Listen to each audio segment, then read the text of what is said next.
Before the first step, carry the spark. You're watching Stone Age tales, like the fire. Subscribe to the tribe. You wake one morning. The air touches your skin with a thin cold that steals your breath. The sky is the color of stone, ice needles on the tips of the grass. From the silence, you hear only the sharp voice of the distant river. There is almost no smell of smoke. The hands that kept the ember through the night are tired, but did not let it die. Beneath the fire, buried in ash, a tiny blink of red remains, the promise of a whole day, perhaps a whole winter. As the shadows of tree trunks stretch and shorten, the camp slowly wakes. No one speaks without need. A child counts a few seeds in a clay bowl and puts them back, wearing a seriousness learned by watching the grown. The elders' eyes are hollow and alive. At the corners of their mouths sits the line that patience draws. Weariness rests on each face in its own way, but bodies move together with the confidence of a fixed ritual. No one rushes. Everyone revolves around the same thought. If no meat is found by evening, the night will be longer. Spearheads are wiped with hide. The shafts hold the shine of many palms. Arrows roll one by one across a flat stone to test their true line. Feathers are combed the same way, knots pulled tight so nothing quivers. Only the words that are needed reach your ears, the wind's direction, the smell of the ground, the possible trace of a distant herd. One hand offers another water. One head touches another's shoulder. Movements in place of speech. Leaving the campfire, the memory of heat lingers a moment on your skin. In the first steps, the hardness of the earth runs a thin ache up the legs. Bare rock is cold and honest. Claw prints across it are enough to tell the night. The wolves' paths lie too close to the herds. What keeps them apart is only care and luck. The more you listen, the more crowded the quiet becomes. The late wing beats of birds, the crisp break of dry stems stepped by patient hooves, the muted clatter of a stone rolling and falling. The wind passes, licking your face. In it, a shallow resin of pine, the smell of old bone, and a very old fear. Then another scent that is strange and hopeful, a faint iron taste, new and slight, the smell of a fresh track. When you bend to the earth, you remember how to read the story it keeps for you. A pressed tuft of grass, a bent twig, a fine scratch across stiffening mud, all pointing the same way. The herd's edge, the border of your patience. The pace slows. Breath finds the rhythm of the wind. As you draw near, your body forgets its own weight. Within the motion there is no heaviness, only direction. Quiet glances leave no need for words. Each person knows where to step, who will become a shadow, who will take the wind. This knowledge passed from fathers' hands, from calloused palms, from the short lessons told by rocks, each time a little clearer. At the edge of a clearing, time widens. Between the reeds, a line of back, the tip of an ear. A puff of breath appears and slips away. The heart's quickening does not stay only in your chest. It travels to the fingers holding the bow and is reined in there. The arrow's fletching brushes your cheek. A dry swallow closes the lips to keep away any rasp.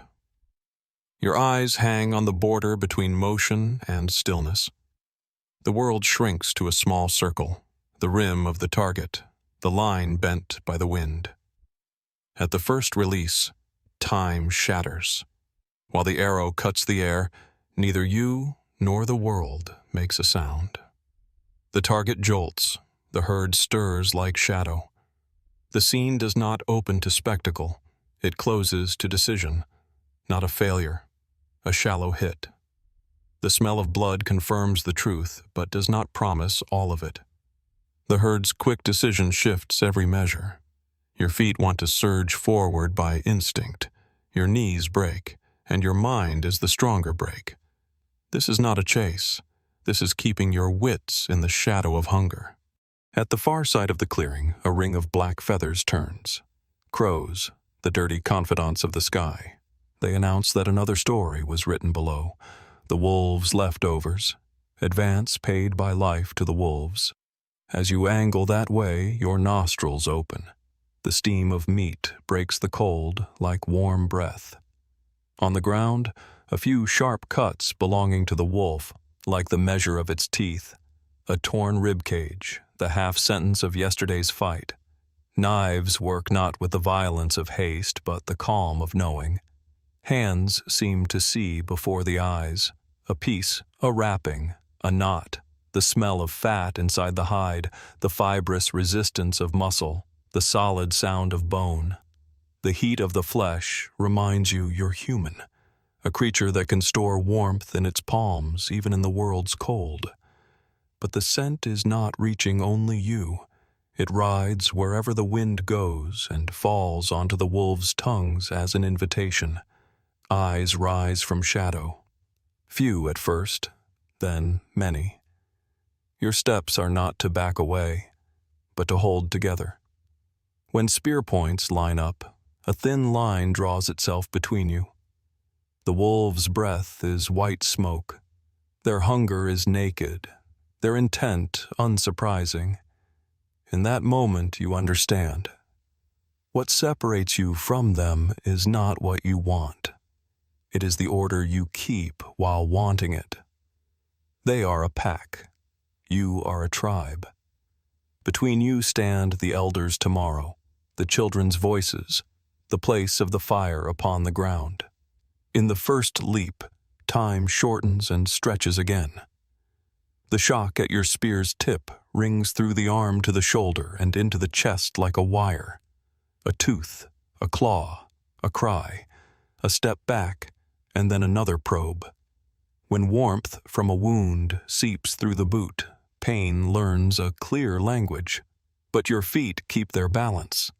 An arrow catches a wolf in the shoulder, cutting its stride. The circle slackens for a heartbeat. That tiny gap is the true door of survival.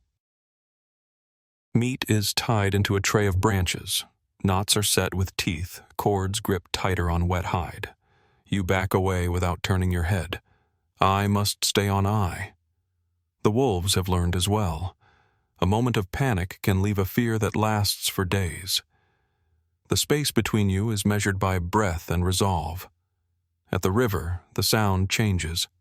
Ice spreads like a thin skin pulled over water. The stones are not laid for you, but a mind like yours evolved to find a passing through stones that were never set. A fallen trunk lies across, a line fate has kindly left between the banks. The meat's weight is not only in your arms, it sits in the eyes of those waiting behind you. Wait is a hard word that asks who will fall, who will pass, who will wait. As you cross the trunk, the river's tongue is fine and ill-tempered. Your foot slips a moment, the knots strain, the load tilts. A piece drops into the water, a brief black parenthesis. The cold bites your reaching hand like a sudden tooth. Your arms decide for the rest of your body. Do not yield. The load is hauled back and hugged to the trunk. A deep breath, no prayer, only breath. When the soil of the far bank sits under your foot, you give the world a weight again. As you near the camp, a line of smoke writes itself thinly into the sky. Your body straightens despite the ache spreading through your groin. Your shoulders widen with the sense that you carry more than meat. Children run, but hands clutch their shoulders. Joy must learn to swallow its overflow. When the smell of meat mixes with the fire, morning's cold retreats. Faces soften with a kind of remembering you have not seen in some time. The rhythm of sharing is the tribe's heartbeat. The elders' lips touch the first small strip. On their tongues rests not protein, but honor. A greasy slice is given to the nursing mother. In the child's eyelids, light takes the place of sleep. Fire turns meat to a murmur. Fat pops over the coals, taking its small turns to speak. No one eats more than needed. Everyone speaks less than needed. In the middle of the evening, your eyes look not at the fire but at those sitting around it.